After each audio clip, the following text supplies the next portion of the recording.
vocês que nessa noite chuvosa, né, veio aqui nos prestigiar com esse tema tão importante que vamos falar nessa noite. Quero agradecer a esse lar, ao Lar Francisco de Assis, que mais uma vez nos acolhe, que nos dá essa oportunidade de falarmos sobre esse tema tão importante. E em abril nós estivemos aqui falando sobre a importância da prevenção ao suicídio, e desde então a casa abraçou esse trabalho, vem acolhendo os irmãos nas reuniões mediúnicas. Nesse mês de setembro, que é o mês em que mundialmente trabalha na campanha de prevenção, a casa vem trabalhando e instituiu às terças-feiras, não sei se todos sabem, um trabalho de acolhimento, de atendimento fraterno, específico àqueles que estão com ideais suicidas. E a gente veio hoje entender um pouquinho mais sobre o que é o Setembro Amarelo, por que atuar na prevenção, por que tem se falado tanto nas mídias sobre isso. O Setembro Amarelo, ele foi instituído pelas organizações que trabalham na prevenção ao suicídio, e aqui no Brasil começou em 2014, pela CVV.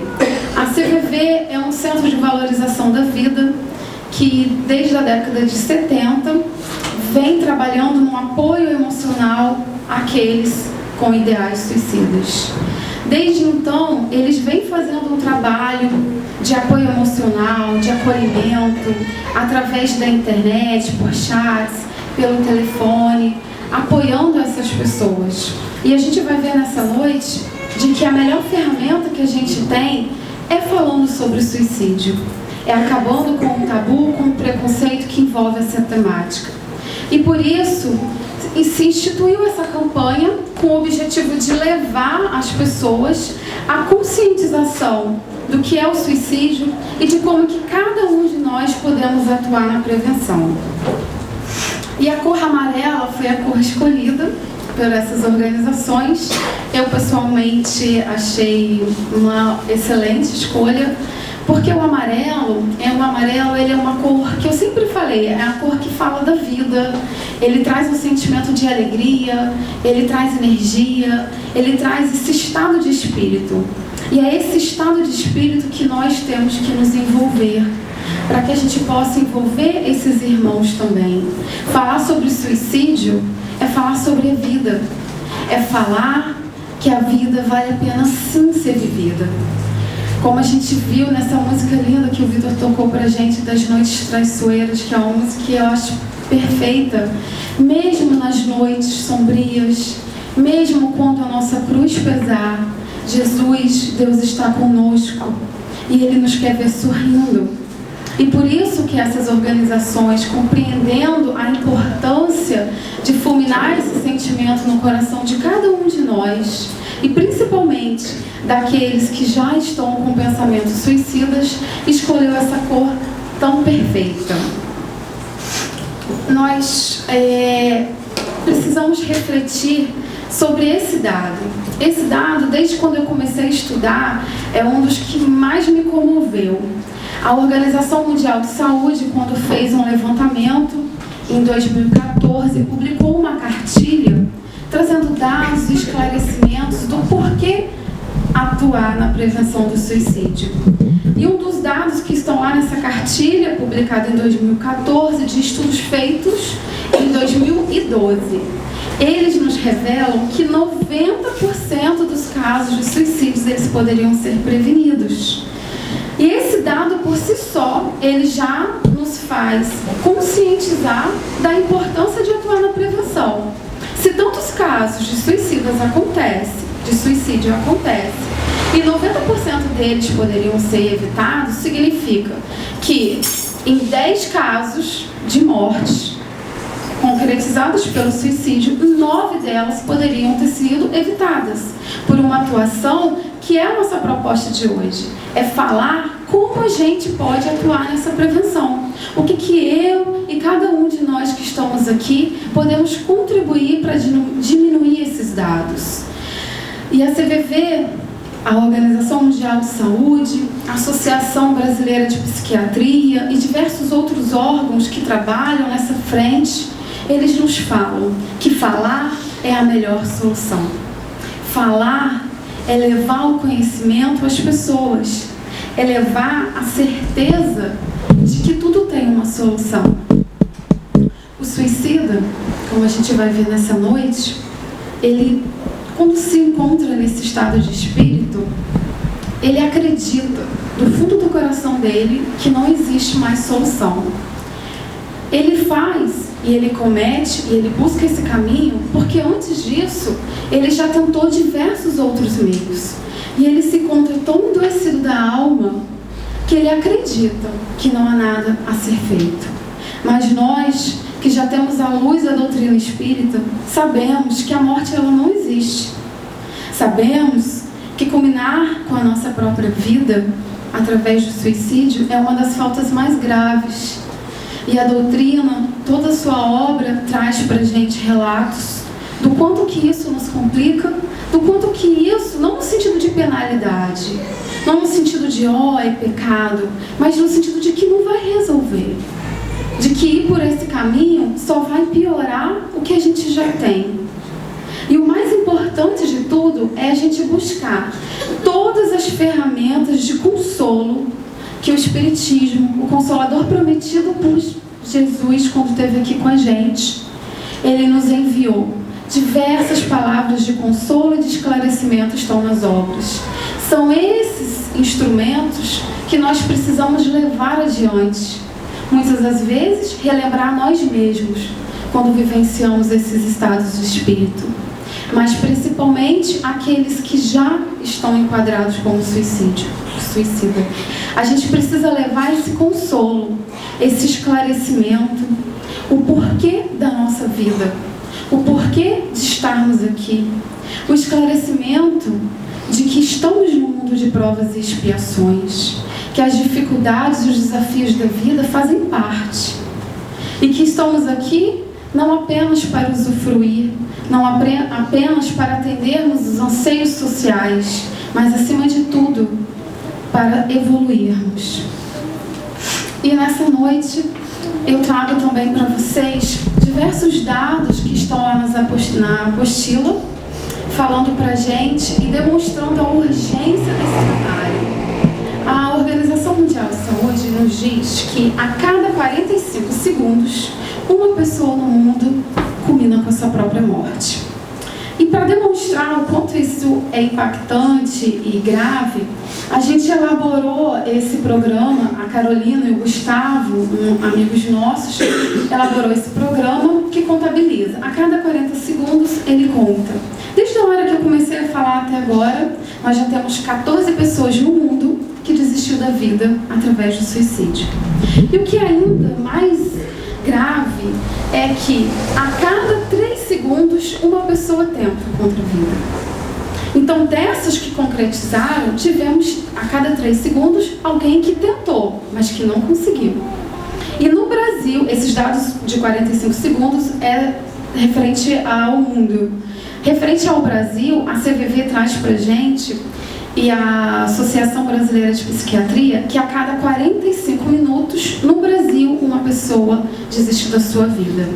Esses dados, apesar de assustadores, eles foram levantados no estudo de 2014, referente a 2012. Isso significa que nós estamos em 2016, no Brasil, com uma grande crise social. Não se trata apenas de uma crise econômica, se trata de uma grande crise social, moral e ética. Então, certamente, esses dados eles têm a possibilidade de ser ainda mais grave. A gente tem também relatos do aumento dos casos de jovem.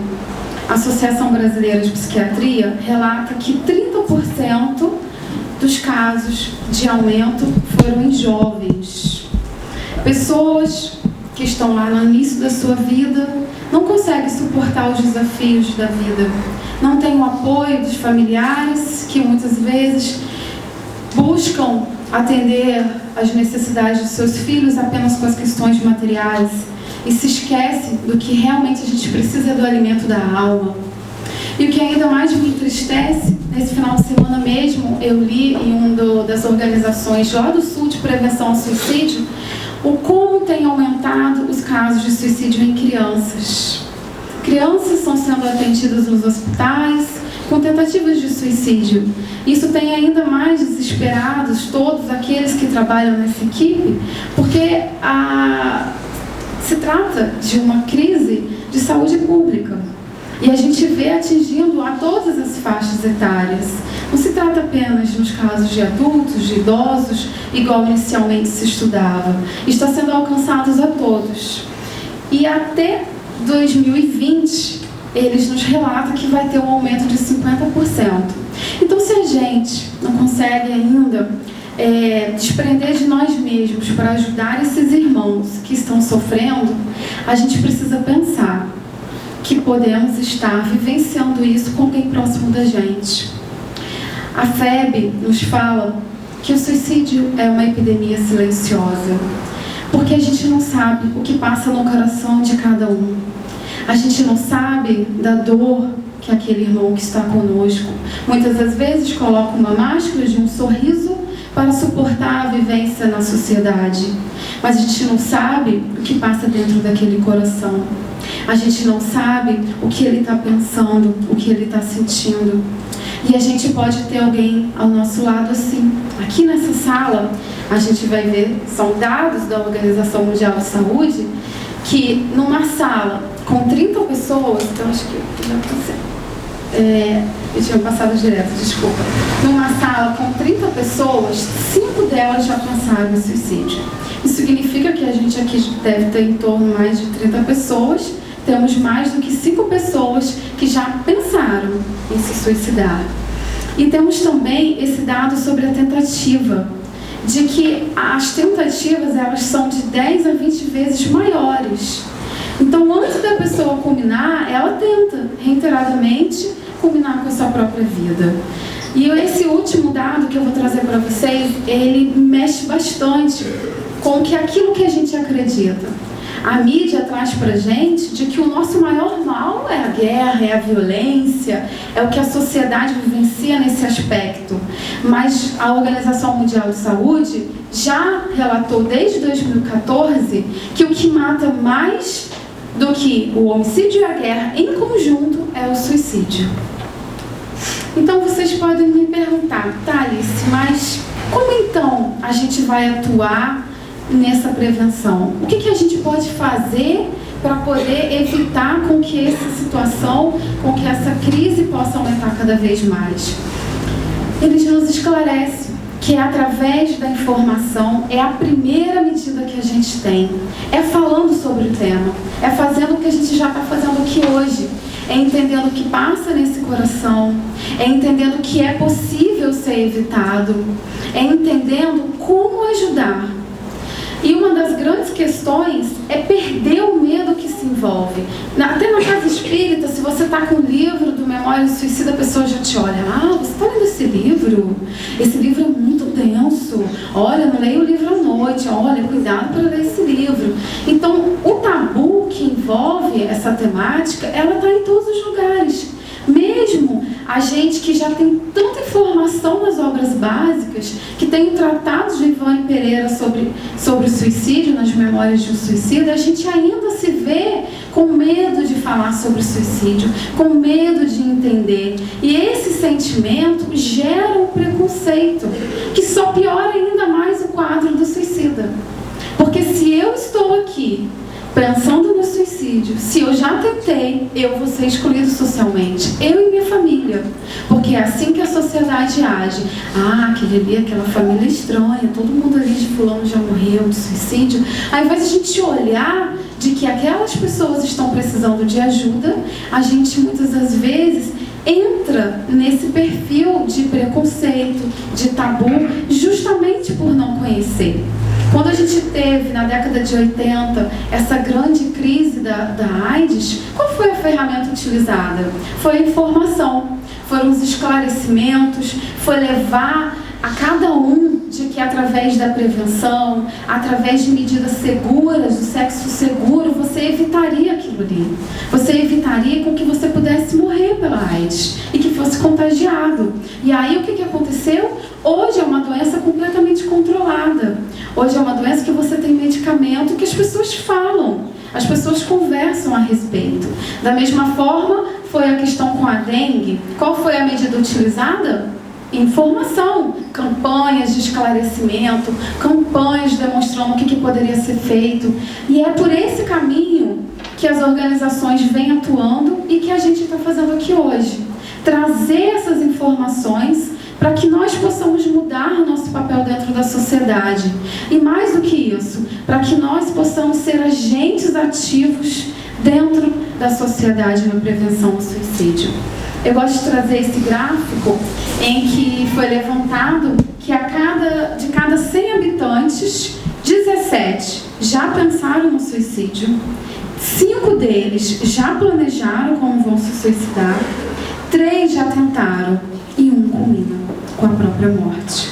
Isso é para a gente entender que quando você vê uma pessoa que se suicidou, esses casos de morte alarmantes que a gente tem, eles são ainda muito maiores, porque a base, ela está desde lá de quando a pessoa começa a pensar, ela começa a planejar e ela começa a tentar.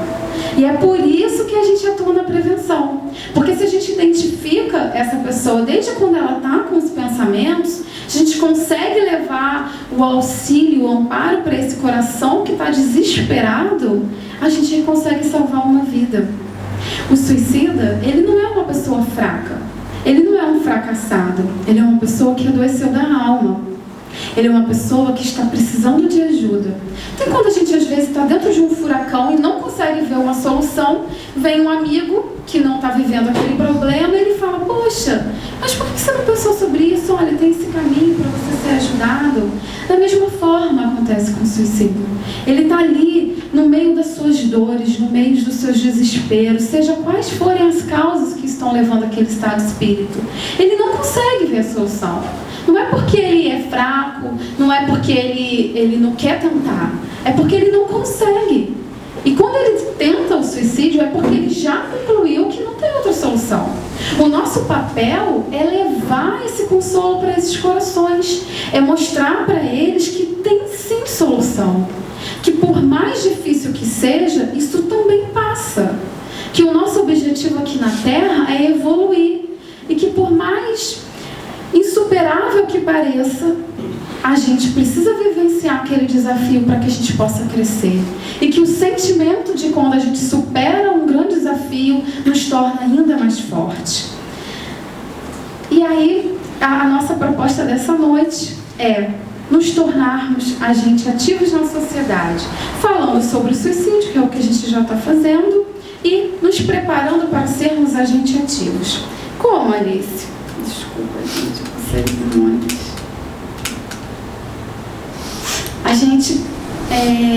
A nossa mente funciona como uma grande ferramenta energética. As obras nos esclarecem o poder que é o nosso pensamento.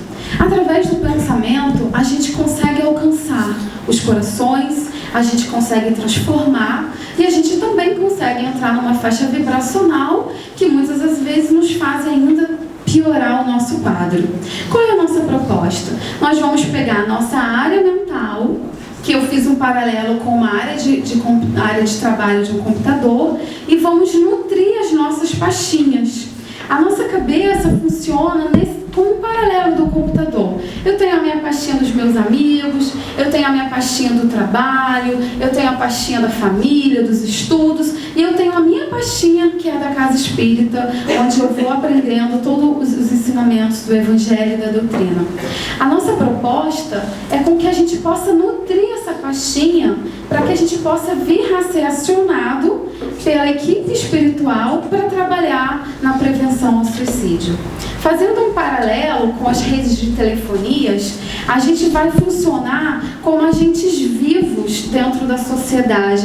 Seremos aqueles pontos de luzes que aparecem ali nesse raio que a gente trouxe para vocês. Imaginemos que os nossos os nossos pensamentos, eles funcionam em formas de ondas magnéticas. Então, num paralelo às redes de telefonia, é o que a gente vai utilizar para nós. Por exemplo, se eu estou aqui no Brasil, o telefone funciona a uma determinada frequência. Gente, vocês me perdoem a simplicidade com que eu vou trazer essa ideia, porque não é a minha área específica, então eu vou falar de forma bem simples. Imaginemos estamos aqui no Brasil, para que a gente possa falar com alguém. Lá nos Estados Unidos, lá na Europa, a faixa vibratória, a frequência de lá é diferente da frequência aqui no Brasil. Então eu preciso de roteadores que vai fazer a junção dessas frequências, permitindo com que eu fale com pessoas que estão distantes. E o nosso papel, a nossa proposta, é que a gente possa servir com os nossos pensamentos para que a espiritualidade, que serão esses roteadores, possa nos unir no trabalho de amparo. Como? Através da nossa faixa vibratória, através de todos esses esclarecimentos que a gente está tendo aqui, a certeza de que o suicídio pode ser prevenido, a certeza de como ajudar, a espiritualidade, os legionários de Maria, que atuam incansavelmente nesse trabalho, Maria, a nossa mãe, que recebeu a incumbência de Jesus de trabalhar de perto, cuidando desses corações, ela vai utilizar a gente como agentes dentro da sociedade para que a gente possa ser acionado. Assim como a gente vê nas obras. No livro Sexo e Destino, a gente tem um caso em que André Luiz estava procurando ajudar me fugiu o nome dela, acho que é a Anitta, que estava prestes a sofrer uma situação de violência, e ele vai em toda a redondeza, em toda a localidade, procurando alguém que tivesse numa faixa vibratória possível de ser acionado para ajudar. E é nessa forma com que a gente vai ser acionado. Se a gente estiver com todos esses esclarecimentos, com condições de ajudar alguém, a gente pode ser acionado pela espiritualidade para atuar para essa pessoa. Às vezes a gente não chega e fala com alguém: oi, como que você tá? E a pessoa dispara a falar um monte de coisa e você fica: Jesus, eu nem sei como ajudar. E você faz uma prece e começa a falar tantas coisas que você nem sabe de onde você tirou tanto esclarecimento, e vai consolando aquela pessoa, e aquela pessoa é acolhida e é amparada. Assim a gente vai atuar com o suicídio. A gente não sabe o que passa na cabeça das pessoas que estão conosco. A gente não sabe dos nossos colegas de trabalho, a gente não sabe dos nossos familiares. Então, como ajudar? Às vezes a gente quer ajudar, mas não sabe como. A gente acha que está ajudando e muitas das vezes não está ajudando. Então, a nossa proposta é nutrir essa pastinha com esse material, para que quando a espiritualidade precisar, ela vai fazer igual o Xavier lá no filme X-Men. Ela vai colocar e vai acionar. Quem agora pode ajudar aquele irmão que está indo agora praticar o suicídio? A pessoa, quando decide praticar, ela está cometida de um grande impulso. E que se alguém conseguir chegar até ela e acalmá-la, fazer passar aquele momento de desespero, ela consegue voltar atrás. É aí onde a gente pode atuar, desde o início até no final.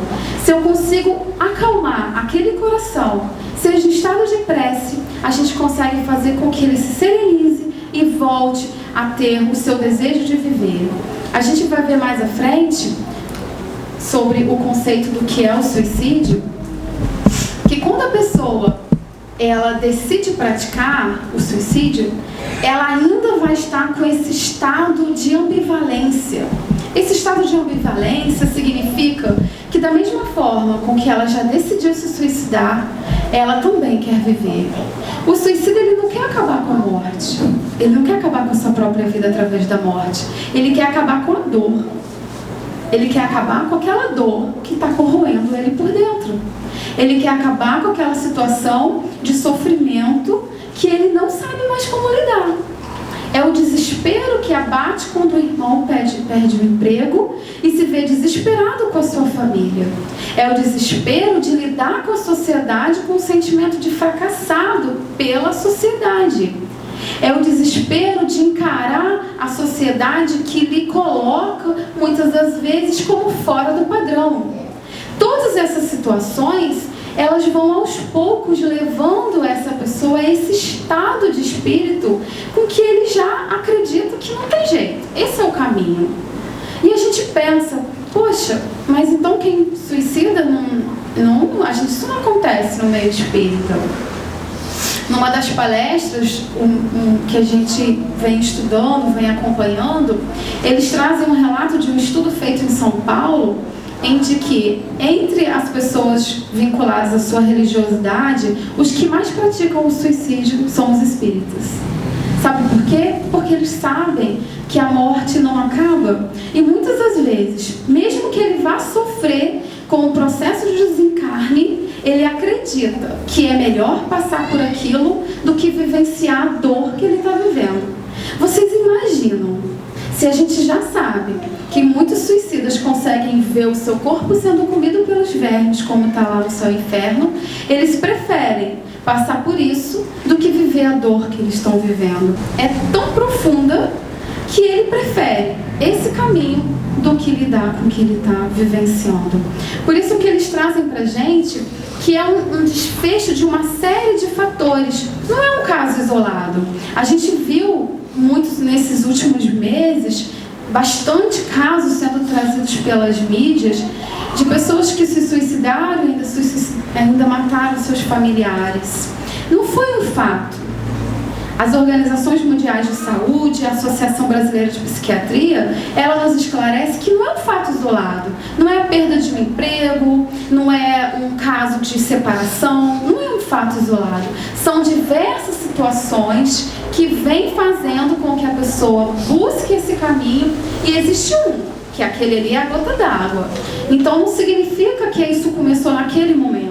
A pessoa que escolhe esse caminho, ela já vinha pensando nisso. Por que uma pessoa que perde emprego consegue forças para superar aquela etapa da vida seguindo em frente e outras não? É justamente por isso. Porque cada um vivencia de uma forma e muitos deles já vinham vivenciando esse processo. O suicídio, ele é classificado tanto dentro da medicina como dentro da doutrina espírita como suicídio direto e o indireto. O direto é aquele com que a pessoa deliberadamente, conscientemente e voluntariamente vai lá e culmina com a sua própria morte. O outro é o que nós espíritas muitas vezes escolhemos, porque já sabemos que a falta de culminar diretamente com a nossa vida é uma falta muito grave. A gente vai colocando as nossas máscaras, as nossas desculpas e vai pouco a pouco diminuindo os caminhos da nossa existência através do álcool, através do vício, dos exageros, das emoções perturbadoras que vão fazendo com que a gente venha a morrer não porque chegou o nosso tempo, mas porque nós fomos diminuindo o nosso fluido, todo o nosso momento aqui na Terra. Indiretamente, a gente vai buscando esse caminho.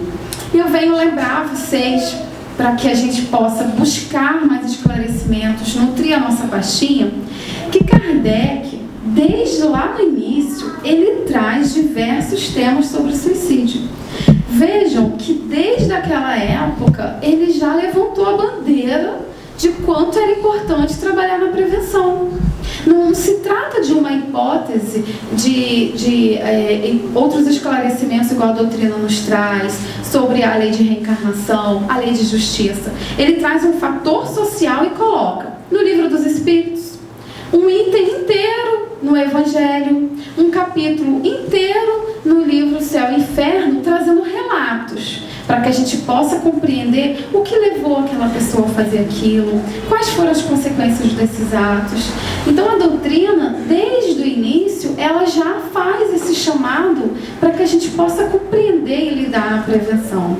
Temos também as obras complementares, que eu já comentei, a Memórias de um Suicídio, e também os mecanismos da mediunidade, em que eles vêm trazendo para a gente muito essa questão do ectoplasma, do material que a gente utiliza e que envolve todo o suicídio, tanto daqueles que estão encarnados, as influências pela espiritualidade, como aqueles que já culminaram com essa própria morte. E um dos principais fatores que a Organização Mundial de Saúde traz para a gente é aqueles que já tentaram o suicídio. Como eu vou identificar? Como eu vou saber, Alice, se essa pessoa ela é propensa a praticar o suicídio? Eu vou analisar eu só elenquei 3 para a gente falar nessa noite, mas na cartilha eles trazem vários. Eu trouxe os principais. Se uma pessoa já tentou suicídio uma vez, ela tem 5 mais vezes chances de tentar novamente e 50% dos suicidas já tinham tentado. Ou seja, ele já tinha gritado por ajuda. Ele já tinha dado sinal de que ele ia fazer aquilo. Então, se a gente tem alguém próximo da gente com esse quadro, a gente precisa acender a nossa luz vermelha e acolher esse irmão e buscar um amparo com ele, que a gente vai ver mais à frente.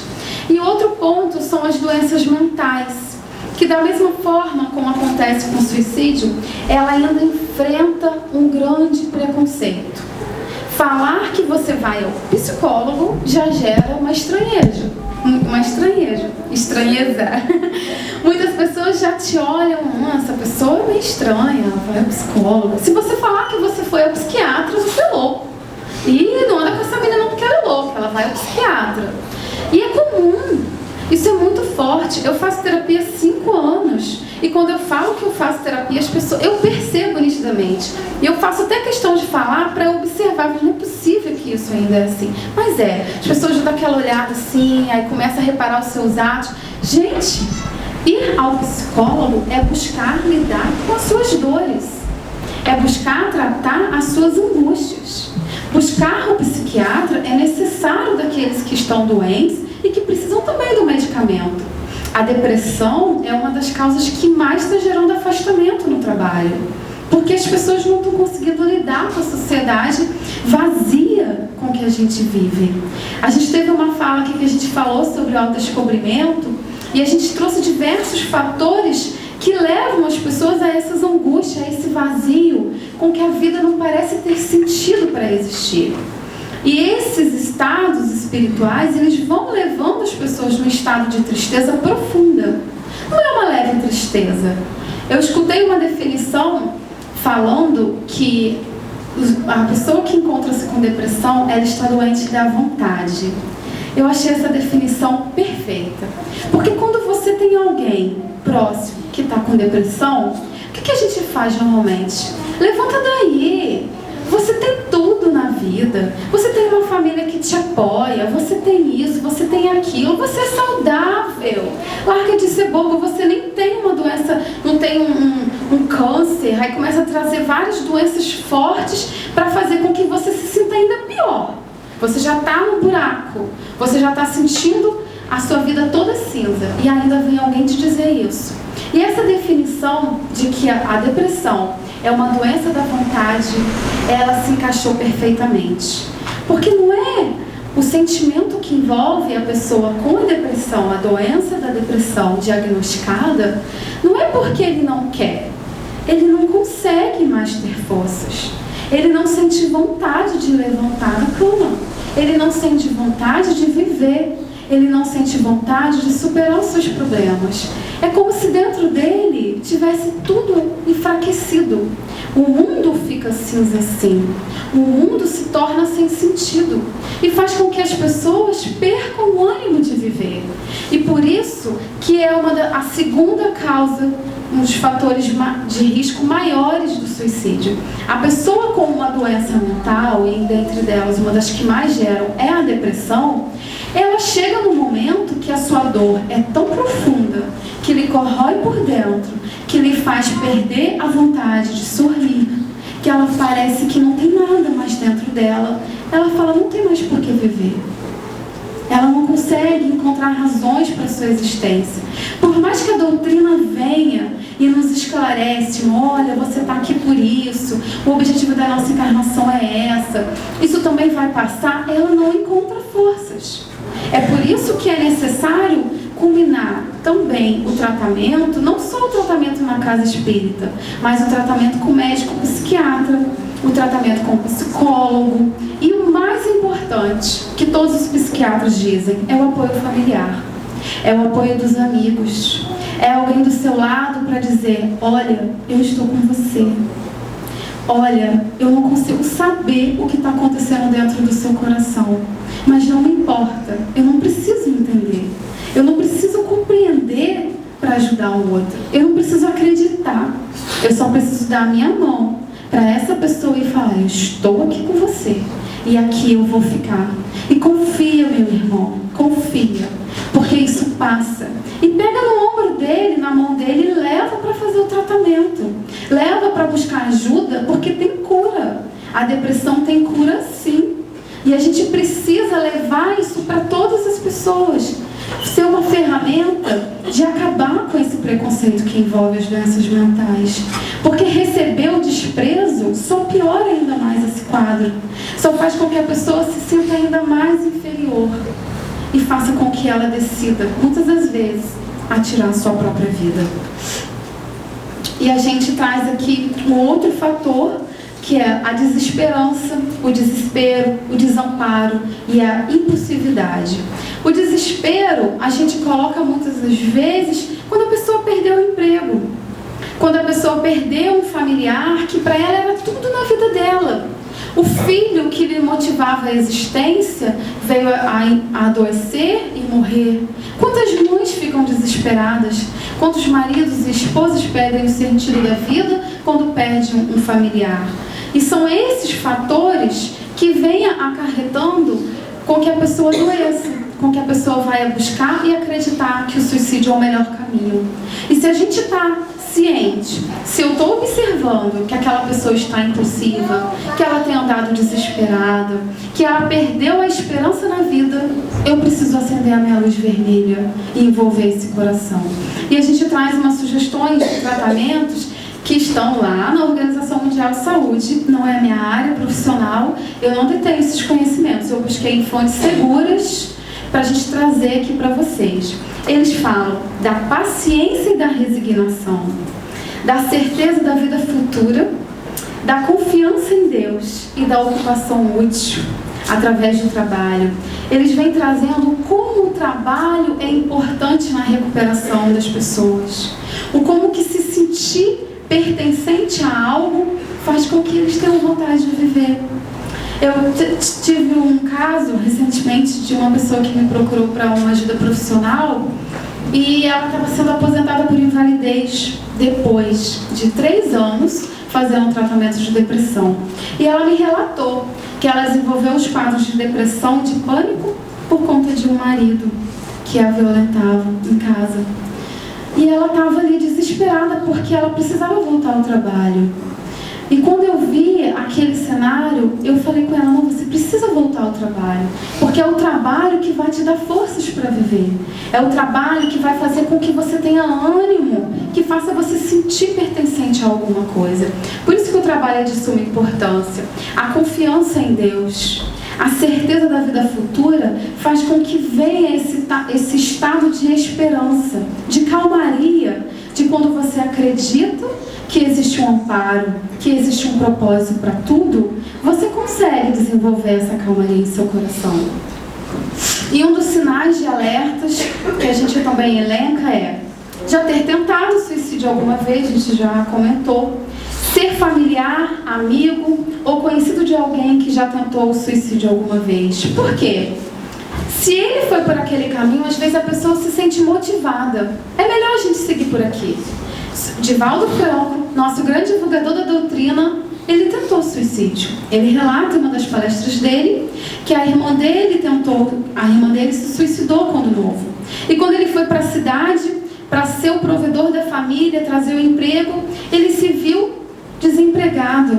Ele se tomou de um estado de fracasso, de vergonha de lidar com seus familiares. Desde aquela época, Joana já estava com ele. E ainda assim, ele não viu outra saída. Eu vou fazer igual a minha irmã. E foi até o elevador Lacerda para tentar combinar com a sua própria vida. E quando ele estava lá em cima, prestes a se jogar, a irmã dele veio e falou: não faça isso, meu irmão. A morte não existe. E no suspiro do desespero, ele desmaiou e ele brinca, que graças a Deus ele caiu para trás, não para frente, senão ele teria morrido. E ele relata de que o fato da irmã dele ter vivenciado aquilo foi um estímulo para ele. Por isso que é um alerta. A gente precisa ficar atento a essas pessoas. As doenças mentais, estar desempregado ou com dificuldades financeiras extremas, e ter sofrido perdas de pessoas recentes. Esses são fatores que a gente precisa acender a nossa lanterna. E uma das frases que demonstra que aquela pessoa é enquadrada como um suicida é: eu preferia estar morto, eu não aguento mais, eu não suporto mais essa vida, os outros vão ser felizes sem mim, sou um perdedor, um peso para os outros, não vale mais a pena viver. Quando essas pessoas, muitos de nós aqui já temos provavelmente ou falado, ou pessoas próximas de nós que falam constantemente, elas não estão se lamentando, elas não estão reclamando da vida, elas estão gritando por ajuda, elas estão falando: olha, eu não estou aguentando mais. Não é porque ela está só reclamando, é porque está doendo e ela está dizendo para você. O suicida, ele não vai chegar e falar assim: olha, Maria Cristina, eu já decidi tirar minha vida e amanhã eu vou lá. Poucos fazem isso. Eles vêm dando sinais de alerta na sua vida. E quando aqueles familiares que perderam alguém pelo suicídio começam a entender e falam: eu me lembro que ele falava isso, ele tinha essa conduta. E imagina a dor desse familiar que não percebeu, que depois teve conhecimento de que 90% dos casos poderiam ter sido evitados, e com atitudes tão simples como a gente vai ver aqui. Como eu falei no início, eu gosto muito dessa frase: quando uma pessoa pensa em suicídio, ela quer matar a dor, mas nunca a vida. Ele não busca acabar com a vida, ele busca acabar com a dor. Então, se a gente consegue mostrar para ele que a dor dele tem como ser aliviada de outra forma, ele não vai buscar esse caminho. Se ele acredita verdadeiramente, ele vai buscar o remédio. E como eu posso ajudar? São palavras simples, simples. A CVV que traz essas falas pra gente. Eu trouxe da cartilha que eles têm no site deles. Como vai você?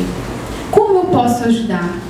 Eu tive uma situação, uma pessoa próxima, que vinha num quadro parecido, e a minha mãe, que era muito próxima dela, eu falei: mãe, você vai falar...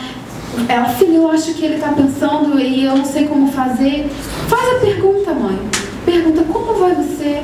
Eu posso te ajudar em alguma coisa? E ela falou: filha, foi assim. Na hora a pessoa começou a chorar, desabafar, falar. Porque quando você vê alguém te perguntando como você está, o que eu posso te ajudar, significa que eu não estou aqui para te julgar, eu não estou aqui para criticar, eu não estou aqui para achar uma solução para o seu problema. Eu vou fazer uma escuta amiga, eu vou apenas ouvir esse irmão.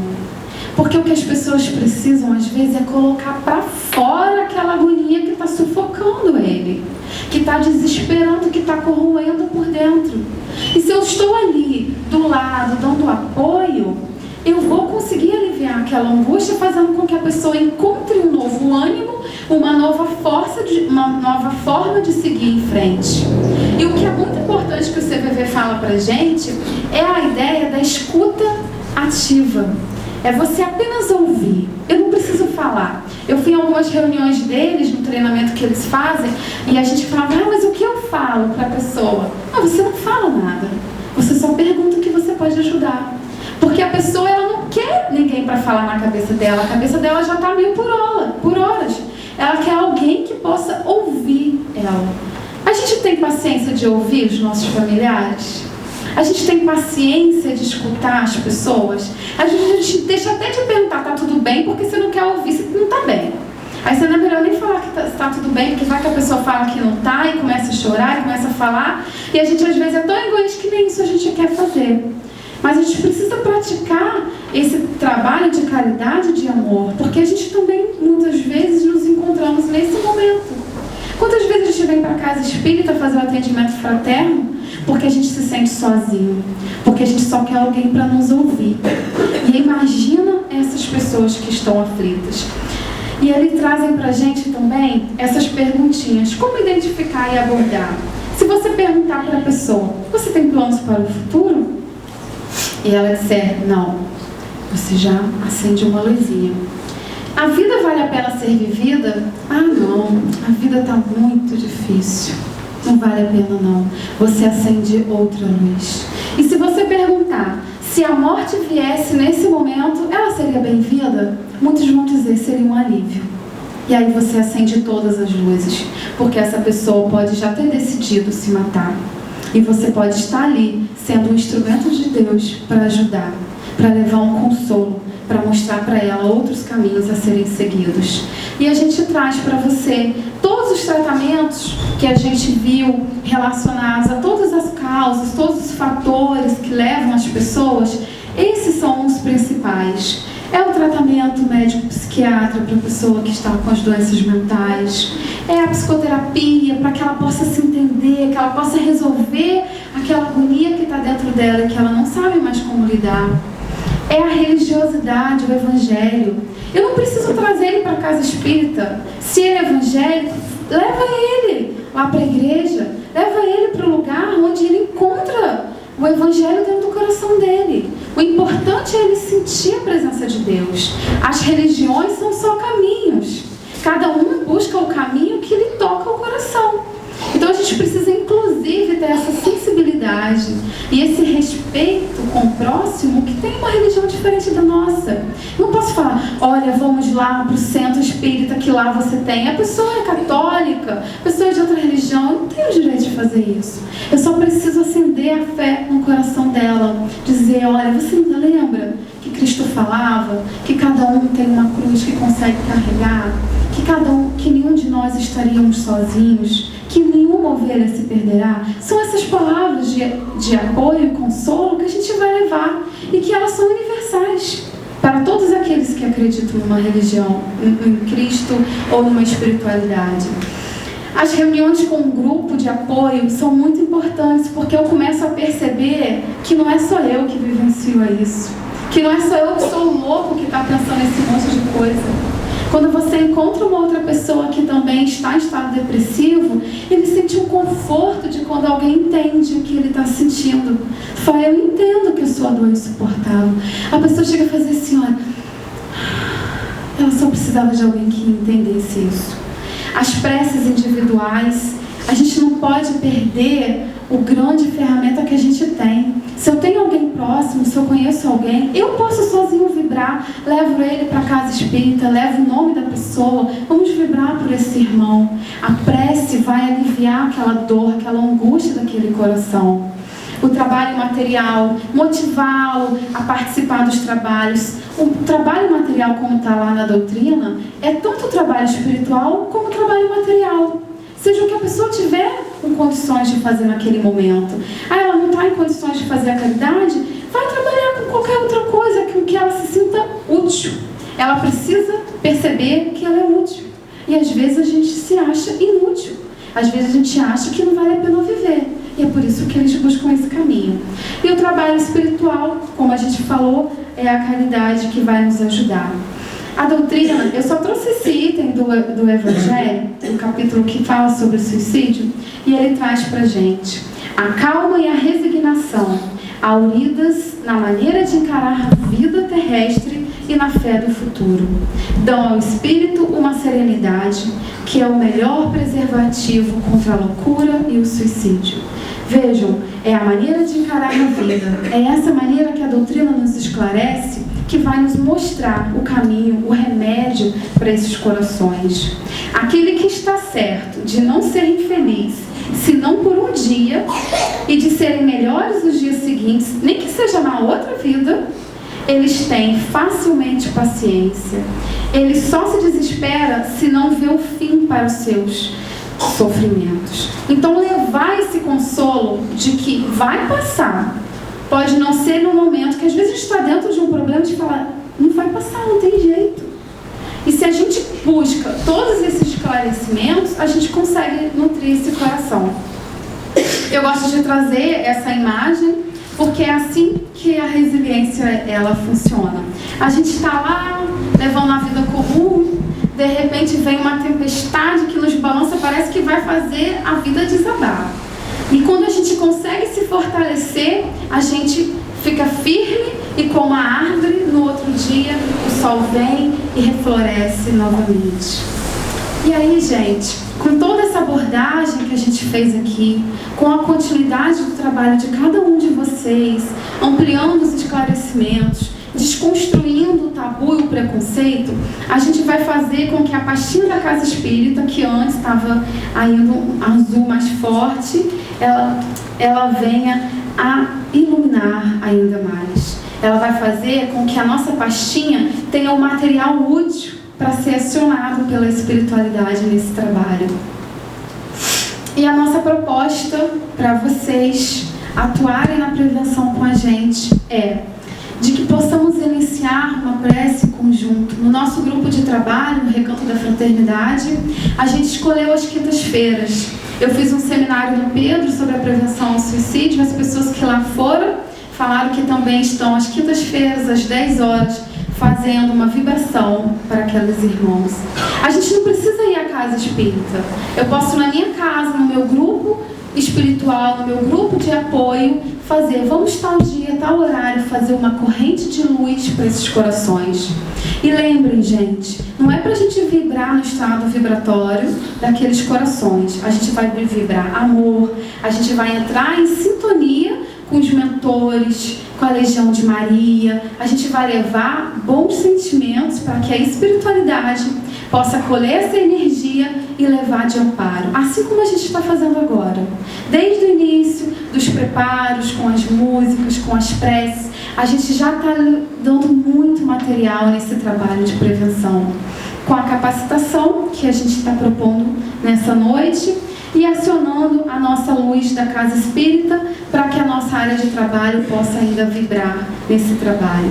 Eu trago para vocês os dados da CVV, o número que você pode entrar em contato é o 141, é o número de apoio que você pode divulgar para essa pessoa. Às vezes ela não quer conversar, você pode falar, olha, liga para o CVV, procura eles lá na internet, procura lá no chat, eles vão identificar. Ah, eu não quero falar. Tá, mas às vezes você quer só alguém, você quer só um apoio para você naquela angústia. Liga para o CVV, liga para lá, você vai encontrar uma pessoa disposta e preparada para te ajudar.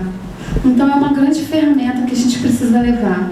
Eu entreguei para Christian a apostila que no início de abril foi publicada pela o GASES, é o Grupo de Apoio aos Espíritos em Sofrimento, que eles vêm trabalhando junto com diversas frentes, fizeram uma cartilha sobre o suicídio, a epidemia silenciosa, como trabalhar isso dentro das casas espíritas.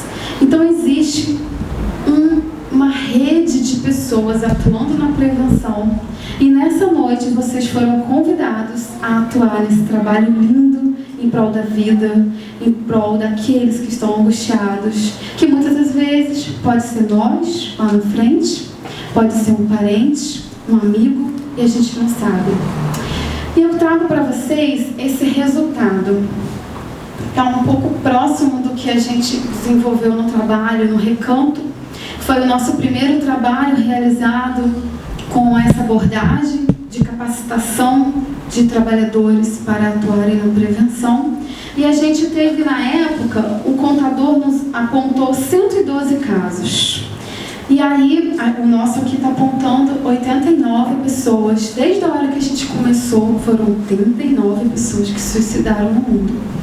E na época, ano passado, em novembro do ano passado, no final a gente teve uma informação da espiritualidade, dos mentores, nos dizendo que apesar daquele dia, a gente ter tido no contador 112 casos, nós tivemos um número real de 96 casos. Por quê? Todo o material que foi vibracional, de amparo, de energia, de amor que a gente foi desenvolvendo durante a abordagem, eles foram utilizados pela espiritualidade para o amparo desses irmãos. E eles nos falaram, 16 pessoas foram hoje salvas. Por conta de todo esse amparo, por conta de todos os esclarecimentos, esses irmãos que já estavam prestes a suicidar, eles foram contagiados. A nossa grande luz aqui da Casa Espírita foi acesa, de tal forma que irradiou luz por muitos lugares, que levou essa paz, essa certeza da vida futura, a certeza de que a vida vale a pena ser vivida para esses corações que já estavam determinados a se suicidarem. Porque o pensamento Ele vai em todos os cantos, a todo instante. E para a gente poder encerrar, eu gostaria de convidá-los para a gente poder fazer uma vibração a favor desses irmãos, para que a gente possa emanar todo o nosso amor, todo o nosso coração, elevando os nossos sentimentos mais sublimes e amparo desses irmãos. Vamos então fechar nossos corações, elevar nossos sentimentos, para que a gente possa entregar a esses corações a certeza de uma vida mais próspera, mais serena, a certeza que Jesus está conosco. Viemos então te pedir, Senhor Jesus, que nesse momento nós somos corações que nos unimos com um foco especial. Jesus, desejamos abrir uma clareira energética com o nosso amor em favor desses irmãos que saíram da vida pelas portas do suicídio. Nesse momento, Senhor, onde quer que eles se encontrem, no mundo espiritual, ligados ao Brasil ou a qualquer outro lugar do mundo, nesse momento, rogamos a Ti, Jesus, que os nossos corações, repletos de compaixão, que Maria e todos os seus legionários e amigos espirituais venham e, unindo as energias amorosas, possam encaminhá-las a esses corações. Que as nossas energias de amor possam servir de caminhos de luzes para esses corações aflitos, que caminham sem rumo e que ainda não Te conhecem. Jesus, Vós sois o caminho, a verdade e a vida. Envolve com todo o Teu coração cada um desses irmãos que sofrem no vale dos suicidas. No amparo espiritual que se faz presente neste momento, queremos doar nossas energias mais sublimes para esses irmãos, para que eles possam ter ativadas a sua consciência e despertas o Teu amor. Obrigado, Senhor, e que a Tua luz envolva os irmãos que acolhem ideias suicidas. Mestre Jesus, desfaça os processos hipnóticos que conduzem muitas vezes companheiros a esse drama existencial. Jesus, que Seu amor continue envolvendo a todos, agora e sempre.